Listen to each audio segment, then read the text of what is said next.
সুপ্রিয় শ্রোতা, গল্প পাঠের আসর চ্যানেলে শুনতে যাচ্ছেন হুমায়ুন আহমেদ রচিত জোছনা ও জননীর গল্প উপন্যাসটির ৭ম পর্ব। আমি ওয়ারা করিম, সাথে থাকুন। দিনের অবস্থা আসলেই ভালো না। আকাশে ঘন মেঘ, মাঝে মাঝে বিজলি চমকাচ্ছে। বিজলির চমকে দেখা যাচ্ছে পশ্চিম দিক থেকে মেঘ উড়ে উড়ে আসছে। পশ্চিমী মেঘ ভালো জিনিস না, ঝড়ঝাপটা হবে। ইরতাজউদ্দিন দ্রুত পা চালাচ্ছেন। বৃষ্টি নামার আগেই হেডমাস্টার সাহেবের বাড়ি পৌঁছানো দরকার। থানার সামনে দিয়ে গেলে সময় বেশি লাগবে, তবে রাস্তা ভালো। ডিস্ট্রিক্ট বোর্ডের সড়ক, জেলে পাড়ার ভেতর দিয়ে গেলে অতি দ্রুত পৌঁছানো যাবে। সমস্যা একটাই, জঙ্গলের ভেতর দিয়ে রাস্তা, মাঝে মধ্যে খুব সাপের উপদ্রব হয়। ইরতাজউদ্দিন সাপ ভয় পান। বৃষ্টির ফোঁটা পড়তে শুরু করেছে, ঠান্ডা বাতাসও ছেড়েছে। শরীর জুড়িয়ে যাওয়া ঠান্ডা। চারদিকে ঘুরঘুরটি অন্ধকার।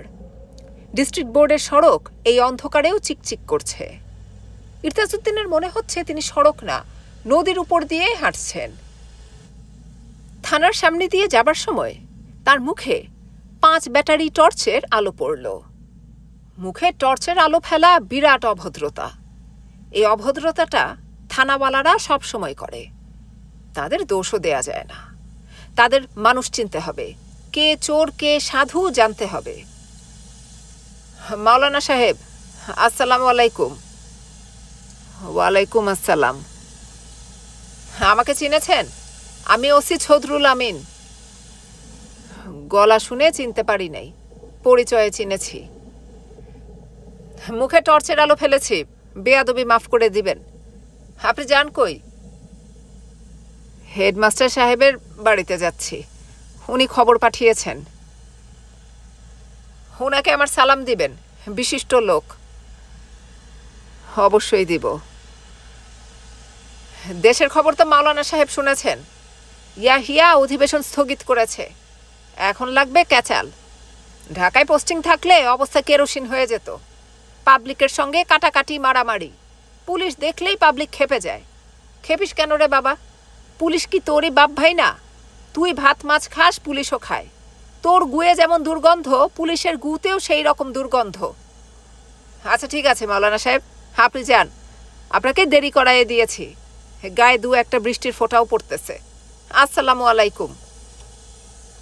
ওয়ালাইকুম আসসালাম। ইরতাজউদ্দিন হাঁটতে শুরু করলেন। থানার ওসিকে রাস্তায় দেখে মধু একটু পিছিয়ে পড়েছিল। এখন সে এগিয়ে এলো, নিচু গলায় বলল, স্যার, আমরা ওসি সাহেবের বেজায় সাহস, এটা জানেন? না। আরে বাপরে, সাহস কি? তার সাহসের একটা গফ করব? দরকার নাই। তাহলে একটা শিল্লুক বাঙ্গানি দেন। কন দেখি স্যার। চামড়ার বন্দুক, বাতাসের গুল্লি, এইটা কি? জানি না। কি? এইটা হইল গিয়ে আপনার পাদ। পাদে যে শব্দ হয় সেই শব্দটা হইল গুল্লি, আর চামড়ার বন্দুক হইল গিয়ে আপনার। ইরতাজউদ্দিন স্তম্ভিত হয়ে গেলেন। এত বড় বেয়াদব এ ধরনের অশ্লীল কথাবার্তা তার সঙ্গে বলছে। কানে ধরে উঠবোস করানো দরকার 100 বার, যাতে ভবিষ্যতে কোনোদিন এই ধরনের কথাবার্তা না বলে। বৃষ্টির ফোঁটা ঘন হয়ে পড়তে পড়তে হঠাৎ বন্ধ হয়ে গেল। মধু বলল, লক্ষণ ভালো না। বৃষ্টির ফোঁটা পড়তে পড়তে বন হইলে বেজায় পরমাদ। ইরতাজউদ্দিন কঠিন গলায় বললেন, চুপ করে থাক, আর একটা কথা বললে এমন চড় খাবি। কথা বললে দোষ কি করলাম?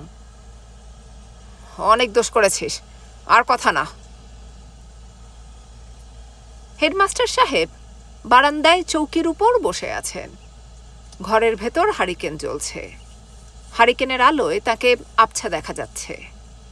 বারান্দায় পেতে রাখা চৌকি হেডমাস্টার সাহেবের পছন্দের জায়গা। এখানে বসলে অনেক দূর পর্যন্ত দেখা যায়। সামনে বুড়ো ফসলের মাঠ, দক্ষিণ দিকে নদী। বর্ষা মৌসুমে সামনের মাঠের পুরোটাই ডুবে যায়। বাতাস এলে সমুদ্রের মতো ঢেউ ওঠে, ছলাৎ ছলাৎ শব্দ হয়। বারান্দা থেকে এই শব্দও শোনা যায়। হেডমাস্টার সাহেবের বড় ভালো লাগে। ইরতাজউদ্দিন বারান্দায় উঠতে উঠতে বললেন, আসসালামু আলাইকুম, খবর দিয়েছেন? হেডমাস্টার সাহেব বললেন, খানা খেতে ডেকেছি। দিনের পর দিন একা একা খেতে ভালো লাগে না। মন যখন অস্থির থাকে তখন আরো ভালো লাগে না। মধু বদনায় করে পানি নিয়ে এসেছে। জলচৌকিতে দাঁড়িয়ে ইরতাজউদ্দিন পা ধুলেন, উঠে এলেন চৌকিতে। হেডমাস্টার সাহেব বললেন, আপনার ভাবির কথা মন থেকে দূর করতে পারছি না। শেষে আমার বড় শ্যালককে একটা চিঠি লিখলাম। চিঠিটা আপনাকে পড়ে শোনাতে চাচ্ছি। ইরতাজউদ্দিন বললেন, পড়ুন, শুনি। হেডমাস্টার সাহেব তৎক্ষণাৎ চোখ বন্ধ করে চিঠি মুখস্থ বলে যেতে থাকলেন। যে কোনো চিঠি একবার লেখা হয়ে গেলে দাড়ি কমা সহ তার মনে থাকে।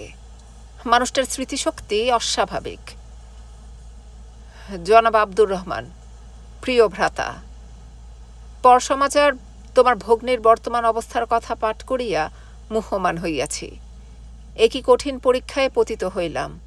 এই পরীক্ষার শেষ কোথায়? বেচারি নিজে কষ্ট পাইতেছে, অন্যদেরও কষ্ট দিতেছে। তাহার বিষয়ে কি ব্যবস্থা নেওয়া যায় সে সম্পর্কে আমার পক্ষে কিছু বলা অসম্ভব। এত দূরে বসিয়া প্রকৃত অবস্থা জানা আমার পক্ষে অসম্ভব। তোমরা যাহা ভালো মনে করো তাহা করাই বাঞ্ছনীয়। তোমার অতি আদরের ভগ্নীর জন্যে তোমরা কোনো ভুল সিদ্ধান্ত নিবে না, এই বিষয়ে আমি নিশ্চিত। পাবনা মানসিক হাসপাতালে তাহাকে ভর্তি করাইবার ব্যাপারে আমার কোনো আপত্তি নাই। আল্লাহ পাকের কাছে প্রার্থনা যেন হাসপাতালে তাহার সুচিকিৎসা হয়। ইতি। চিঠি মুখস্থ বলা শেষ করে হেডমাস্টার সাহেব ইরতাজউদ্দিনের দিকে তাকালেন। ইরতাজউদ্দিন বললেন, পুনশ্চতে কিছু লিখেছেন? না। চিঠির বক্তব্যের সঙ্গে আপনি কি একমত? অবশ্যই। ইরতাজউদ্দিন ছোট্ট নিঃশ্বাস ফেলে বললেন, আপনি একমত না। আপনার মনে সংশয় আছে। সংশয় আছে বলেই আপনি আমাকে চিঠিটা শুনিয়েছেন। আপনার মন চাচ্ছে আমি যেন বলি, আপনি যা করেছেন ঠিকই করেছেন। আপনি আমার সাপোর্ট চাচ্ছেন। হেডমাস্টার সাহেব কিছু বললেন না। এক দৃষ্টিতে ইরতাজউদ্দিনের দিকে তাকিয়ে রইলেন। ইরতাজউদ্দিন বললেন, আপনি একটা কাজ করেন, ভাবিকে আপনার কাছে নিয়ে আসেন। আপনার পাশে থাকলে ভাবি সাহেবের মনে একটা পরিবর্তন আসতে পারে। তারপরেও যদি কিছু না হয় আমরা দুজন উনাকে হাসপাতালে দিয়ে আসব। ডাক্তার সাহেবের সঙ্গে কথাবার্তা বলে আসব।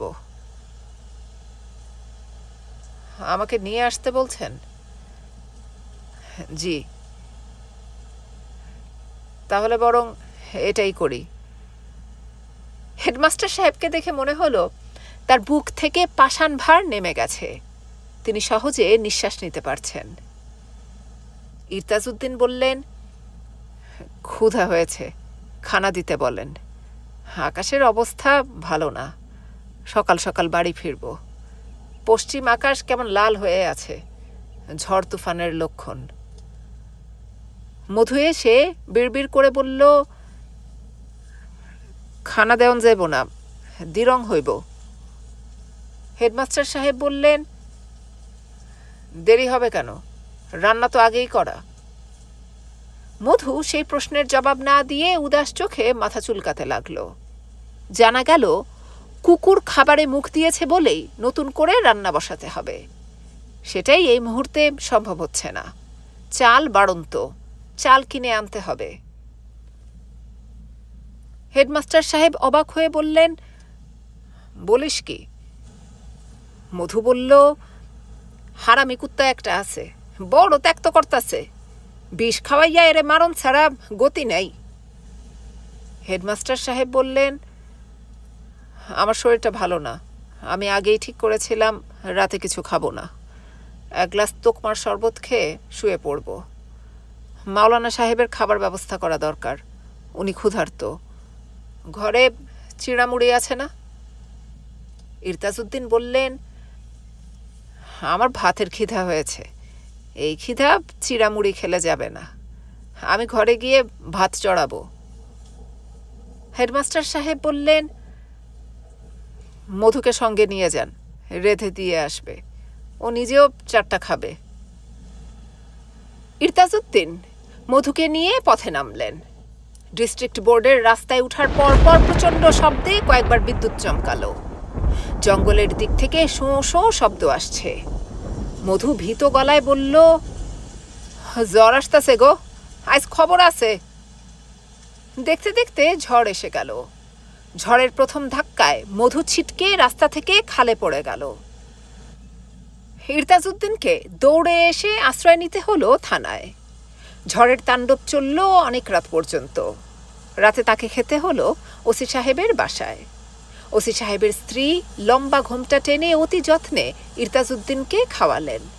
মহিলা সন্তান সম্ভবা, শরীর ঢেকে ঢুকে রাখার চেষ্টায় ব্যস্ত। ওসি সাহেব থানায় নেই। ঝড় আসছে দেখে তিনি 3 জন কনস্টেবল নিয়ে বের হয়ে পড়েছেন।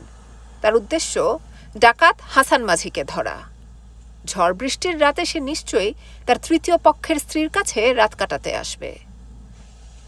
হাসান মাঝির 3য় পক্ষের স্ত্রীর নাম রঙিলা। সে আগে গৌরীপুরের নটি বাড়িতে নটির কাজ করত। হাসান মাঝি তাকে বিয়ে করে মিন্দাপুর গ্রামে ঘর তুলে দিয়েছে। মিন্দাপুর নীলগঞ্জ থেকে 2-2.5 মাইল দূরে। সে যে মাঝে মাঝে এখানে রাত কাটায় সে খবর ওসি সাহেব জানেন। তার ভাগ্য ভালো হলে দেখা যাবে বেটা আজই এসেছে। রান্নার আয়োজন ভালো। গরুর মাংস, পাবদা মাছের ঝোল, করলা ভাজি, বেগুন ভর্তা।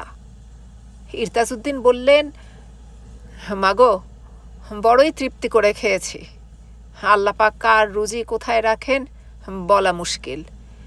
খাওয়া শেষ করে তিনি হাত তুলে মোনাজাত করলেন, হে আল্লাহ পাক, হে গফুরুর রহিম, যে খানা আজ আমি এত তৃপ্তি করে খেয়েছি তার জন্যে তোমার দরবারে শুকরিয়া।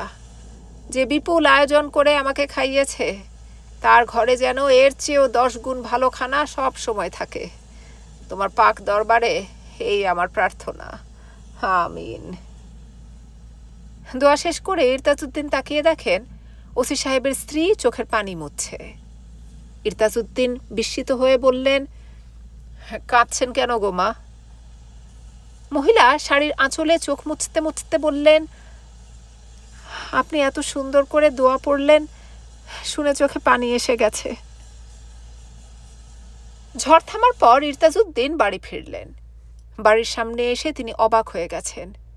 বাড়ির কোনো চিহ্নই নেই, ঝড় উড়িয়ে নিয়ে চলে গেছে। তিনি কিছুই বললেন না। মধু শুধু বলল, স্যার, আপনারে শুয়াইয়া দিছে। ইরতাজউদ্দিন জবাব দিলেন না। মধু বলল, মন খারাপ করেন না, একটা শিল্লুক দেই, ভাঙেন। যায় না চোখেতে দেখা, কর্ণে শোনা যায়, উড়াল দিয়া আসে, হ্যাঁ উড়াল দিয়া যায়। স্যার পারছেন, খুব সোজা। ইরতাজউদ্দিন জবাব দিলেন না। মধু আনন্দিত গলায় বলল, এইটা হইল ঝড়, ঝড় উড়াল দিয়া আসে, উড়াল দিয়া যায়, এরে চোখে দেখা যায় না। কলিমুল্লাহ নামটা কোনো আধুনিক কবির জন্যে তেমন মানানসই না। কবিতা মানেই তো শব্দের খেলা। কলিমুল্লাহ নামের মধ্যে কোনো খেলা নেই। এই নাম উচ্চারণের সময় মুখ বড় হয়ে যায়, জিভ দেখা যায়। কিন্তু কলিমুল্লাহ একজন কবি। এই মুহূর্তে সে দৈনিক পাকিস্তান অফিসের সামনে দাঁড়িয়ে আছে। তার বয়স 25। সে জগন্নাথ কলেজে বিকম পড়ে। বিকম পরীক্ষা সে আগে 2 বার দিয়েছে, পাশ করতে পারেনি। 3য় বারের জন্যে জোরে সোরে পরিশ্রম করে যাচ্ছে। কলিমুল্লার বাবা 2য় বার পরীক্ষা ফেইলের কথা শুনে টাকা পাঠানো বন্ধ করে দিয়েছেন। তাতে তার তেমন অসুবিধা হচ্ছে না। সে 2টা টিউশনই করে। কাঁটাবনের কাছে একটা হোটেলের সঙ্গে মাসকাবাড়ি ব্যবস্থা করা আছে, সেখানে খায়। রাতে ঘুমাতে যায় ইকবাল হলে। গ্রাম সম্পর্কের এক বড় ভাই, ইতিহাসের 3rd ইয়ার অনার্সের ছাত্র রকিব আলী ইকবাল হলে থাকেন। তার ঘরের মেঝেতে বিছানা পেতে শুয়ে থাকা। হলে এই বিষয়টা চালু আছে। রকিব ভাইয়ের বিছানাটা আলাদা রেখে মেঝেতে যে কজন ইচ্ছা শুয়ে থাকতে পারে। বিশ্ববিদ্যালয়ে পড়ুয়া বড় ভাইরা আশ্রয়হীন ছোট ভাইদের না দেখলে কে দেখবে? রুমের দরজা সব সময় খোলা থাকে। রাত 1টা-1:30টায় হলে এসে উপস্থিত হলেও তেমন কোনো অসুবিধা হয় না। অসুবিধা একটাই, নিরিবিলি কবিতা লেখাটা হয় না। এ কাজটা তাকে করতে হয় টিউশনের সময়। ছাত্রকে 1 ঘন্টা পড়াবার জায়গায় 2 ঘন্টা পড়ালে সবাই খুশি হয়। বাড়তি সময়টা সে কাজে লাগায়। ছাত্রকে রচনা লিখতে দিয়ে সে কবিতা লেখে। কলিমুল্লাহ ঠিক করে রেখেছে, কবিতা লিখে খ্যাতিমান হলে সে একটা কবিতার বই বের করবে। বইটার নাম দিবে টিউশন কাব্য। যে বইটির প্রতিটা কবিতা ছাত্রকে পড়াতে গিয়ে লেখা। রবীন্দ্রনাথের মতো প্রতিটি কবিতার শেষে রচনার তারিখ ও স্থান দেয়া থাকবে। যেমন মেঘ বালিকাদের দুপুর কবিতার নিচে লেখা থাকবে মন্টুদের ঝিকাতলার বাসা, 5ই ফেব্রুয়ারি 1971। কবিতার বইটা বের হবে ছদ্মনামে। অনেকগুলি ছদ্মনাম নিয়ে সে চিন্তা করছে, কোনোটি তেমন মনে ধরছে না। একটা নাম মোটামুটি পছন্দ হয়েছে, সেটা হলো শাহ কলিম। এই ছদ্মনামটা মূলের কাছাকাছি। নামের আগে শাহ যুক্ত করায় মরমী আধ্যাত্মবাদী কবি ভাব চলে আসে। তারপরেও এই নাম আধুনিক না, গ্রাম্য কবিয়াল টাইপ নাম, যারা মুখে মুখে গান রচনা করে এবং একটা পর্যায়ে গানে নিজের নাম ঢুকিয়ে দেয়। যেমন শাহ কলিমে কয়, রোজ হাসরের দিনে তোমার পরাজয়, পিতা নয় মাতা নয় ব্রাদার ভগ্নী কেহই নয়, হৃদয়ে জাগিবে ভয় জানিবা নিশ্চয়, রোজ হাসরের দিনে তোমার পরাজয়। শাহ কলিমের পাশাপাশি আরেকটা নাম তার পছন্দের তালিকায় আছে, ধৈর্যটি দাস। কঠিন নাম, তবে বেশ আধুনিক। শাহ কলিম নামটা মনে এলে একটা বোকা শোকা বাবরি চুলের লোকের কথা মাথায় আসে। ধৈর্যটি দাসে মনে হয় গম্ভীর চোখে চশমা পরা বুদ্ধিমান একজন মানুষ। নামটা হিন্দু, এটা একটা সমস্যা।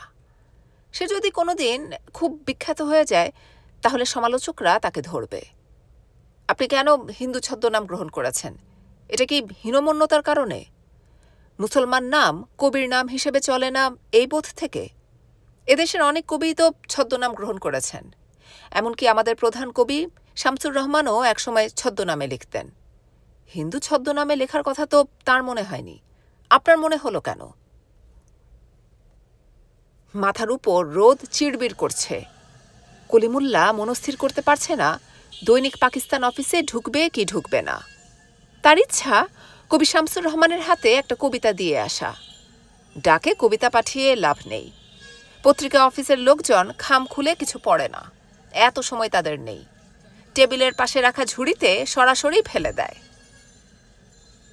কবি শামসুর রহমানের সঙ্গে সে কিভাবে কথা বলবে তা নিয়ে অনেক ভেবেছে। মনে মনে রিহার্সেলও দিয়েছে, যদিও সে জানে কোনো রিহার্সেলই কাজে আসবে না। কবি কোন প্রসঙ্গে কথা বলবেন তা তো জানা নেই। ঘরে ঢোকা মাত্র কবি হয়তো বলবেন, এখন যান, পরে আসবেন, এখন ব্যস্ত আছি। তবে কবি যদি টুকটাক কথা বলেন এবং যদি বলেন, তুমি কি আমার কোনো কবিতা পড়েছ, তাহলে কেল্লা ফতে। কলিমুল্লাহ কবির একটা কবিতা আসাদের শার্ট ঝাড়া মুখস্থ করে এসেছে। গড় গড় করে বলে কবিকে মুগ্ধ করা যাবে। কবি সাহিত্যিকরা অল্পতেই মুগ্ধ হয়। 3 বার ইয়া মুকাদ্দিমু পড়ে ডান পা আগে ফেলে কলিমুল্লাহ দৈনিক পাকিস্তান অফিসে ঢুকে গেল। ইয়া মুকাদ্দিমুর অর্থ হে অগ্রসরকারী, আল্লাহর পবিত্র 99 নামের এক নাম। এই নাম 3 বার পড়ে ডান পা ফেলে যে কোনো কাজে অগ্রসর হওয়ার অর্থ সাফল্য। বিকম পরীক্ষা দেবার জন্য হলে ঢোকার আগে আগে এই নাম সে পড়তে পারে নাই। কিছুতেই নামটা মনে পড়ল না। মনে পড়লে অবশ্যই ঘটনা ভিন্ন হতো। কবি শামসুর রহমান বিশাল এক সেক্রেটারিয়েট টেবিলের ওপাশে বসে আছেন। তার ডান পাশে জমিদারদের নায়েব টাইপ চেহারার ফর্সা এবং লম্বা এক লোক ক্রমাগত কথা বলে যাচ্ছে, মাথা দোলাচ্ছে, হাত নাড়ছে। কবি তার দিকে তাকিয়ে আছেন, কিন্তু সব কথা মনে হয় শুনছেন না। কবিরা ভেড়ভেড়ানি শুনতে ভালোবাসে না। কলিমুল্লার মনে হলো কবি সাহেব তাকে দেখে খুশি হয়েছেন। অন্তত কিছু সময়ের জন্যে হলেও নায়েব সাহেবের ভেড়ভেড়ানি তাকে শুনতে হবে না। শামসুর রহমান টেবিলে হাত রেখে গালে হাত দিয়ে সুকান্ত টাইপ ভঙ্গিতে বসেছেন। তিনি কলিমুল্লার দিকে তাকিয়ে বললেন, আমার কাছে কি?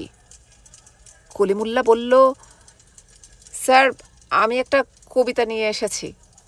কবিতাটা আমি ডাকে পাঠাতে পারতাম, কিন্তু আমার অনেক দিনের শখ কবিতাটা আমি আপনার হাতে দেই। কবি কিছু বলার আগেই পাশে বসা নায়েবটা বলল, টেবিলে রেখে চলে যান। কলিমুল্লা নায়েবের দিকে তাকিয়ে মনে মনে বলল, ওই গাধা, তুই কথা বলছিস কেন? আমি তো তোর সঙ্গে কথা বলছি না। তোর ভেড়ানি শোনার আমার কোনো প্রয়োজন নাই। মনে মনে এই কথা বললেও সে মুখে বলল, আমি কবিতাটা কবির হাতে দিব এই জন্যে এসেছি, টেবিলে রেখে দেবার জন্যে আসিনি। নায়েব বলল, জিনিস একই, কবি টেবিল থেকে কবিতাটা হাতে নেবেন। কলিমুল্লা বলল, জিনিস এক না। আমরা যদি কাউকে ফুল দিতে চাই আমরা তার হাতে দেই, টেবিলের এক কোণায় রেখে দেই না। আমি যে কবিতাটা লিখেছি সেটা হয়তো খুবই তুচ্ছ, তবে আমার কাছে তা ফুলের মতোই। আমি কবির হাতেই সেই ফুল দিতে চাই। কলিমুল্লা নিজের কথা বলার ক্ষমতায় নিজেই মুগ্ধ হলো। অবশ্যই এই অংশটি সে আগেই রিহার্সেল করে ঠিক করে রেখেছে। জায়গা মতো লেগে গেছে, এতেই সে খুশি।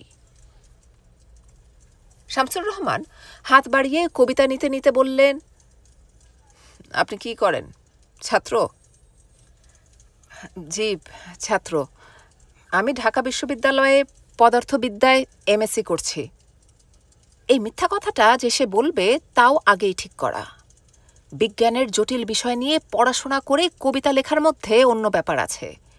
কবি নিশ্চয়ই ঢাকা ইউনিভার্সিটিতে গিয়ে খোঁজ করবেন না। আপনার নাম কি? স্যার, আমার নাম শাহ কলিম। ছদ্মনাম? জি না, আসল নাম। আমরা শাহ বংশ।